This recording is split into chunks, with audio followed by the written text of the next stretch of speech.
आज बीड शहरामध्ये दिवसभर एक गोंधळाची परिस्थिती होती। त्याचं कारण म्हणजे काल एका खुल्या डीपीला चिटकून 10 ते 12 वर्षाचा मुलगा मृत्यू पावला। या संदर्भात बीडचे आमदार संदीप क्षीरसागर असतील, आमदार विजयसिंह पंडित असतील यांनी या बालकांच्या नातेवाईकासोबत इतर बीड शहरामधले सर्व प्रमुख कार्यकर्त्यांनी रास्ता रोको केला, प्रशासनाला निवेदन दिले, गुन्हा दाखल करण्याची मागणी केली। लोकप्रतिनिधींना हस्तक्षेप करावा लागला, अधिकाऱ्यांची तारांबळ उडाली।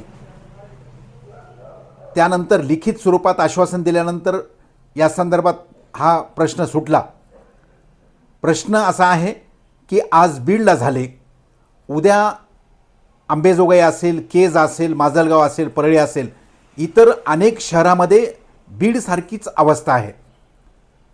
आपण जर अंबाजोगाई शहर व ग्रामीण भागाचा विचार केला, आपण ग्रामीण भागाचा सोडा, अंबाजोगाई शहराचा जरी विचार केला तर यशवंतराव चव्हाण चौकापासून संत भगवान बाबा चौकापर्यंत व शहरामध्ये बोरो तलावापर्यंत ज्या ज्या ठिकाणी महावितरण कंपनीच्या डीपी आहेत, एकाही डीपीला म्हणजे काही अंशी काही ठिकाणी आहेत, मात्र बहुतांशी ठिकाणी या डीपीचे ज्या तारा आहेत त्या खुल्या आहेत।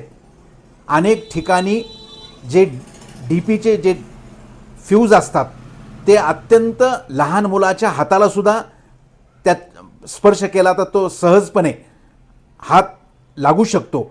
अशा पद्धतीने पूर्वी याच डीपीचे जे फ्यूज बॉक्स होता तो किमान 5 ते 7 फूट उंच त्या चारी खांबावर त्याचा बॉक्स होता।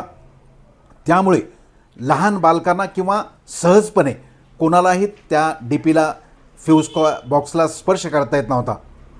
मात्र अलीकडे या महावितरण कंपनीमध्ये गुत्तेदार नावाची गोष्ट ही संपुष्टात आली की काय असेच म्हणावे लागेल। कारण या संदर्भात डीपीचे ज्या दुरुस्ती आहेत, जे फ्यूज बॉक्स आहेत त्या मेंटेनन्स करण्याची जबाबदारी त्या कंत्राटदारावर असते।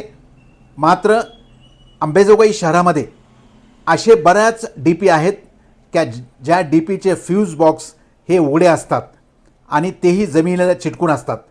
त्यामुळे 2 महत्त्वाची बाबी आहेत। अंबेजोगाई येथे कार्यरत असणाऱ्या कार्यकारी अभियंता, सहाय्यक अभियंता, उपकार्यकारी अभियंता किंवा मग नगर शहरामधले जे काही अर्बनचे दोन्ही शाखा अभियंता आहेत यांनी संबंधित यंत्रणेला हे करून अंबेजोगाई शहरातील ज्या डीपीचे फ्यूज बॉक्स खुले आहेत, ज्या हाताला येणाऱ्या तारा आहेत, त्या तातडीने त्याचा बंदोबस्त करून किंवा ते जे खालच्या बाजूला आहेत किमान 5 ते 7 फूट उंच जर ठेवले तर कोणाचा स्पर्श होणार नाही। बीडसारखी घटना इतर जिल्ह्यामध्ये कोणत्याही शहरामध्ये होऊ नये या संदर्भात महावितरण कंपनीने तातडीने पावले उचलण्याची गरज आहे। म्हणजे जेव्हा घटना घडेल त्यानंतरच तुम्ही त्या संदर्भात उपाययोजना करणार आहात का, असाही सर्वसामान्य जनतेतून महावितरण कंपनीला सवाल केला जातो आहे।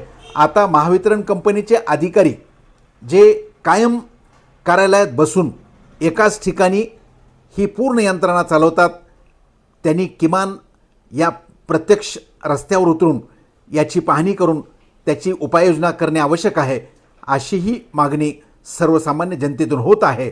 लोकप्रतिनिधी यांनी सुद्धा या संदर्भात एखादी अप्रिय घटना घडण्या अगोदर या संदर्भात आढावा घेऊन संबंधित महावितरण कंपनीच्या अधिकाऱ्यांना तशा पद्धतीचे निर्देश द्यावेत, अशी ही मागणी होत आहे।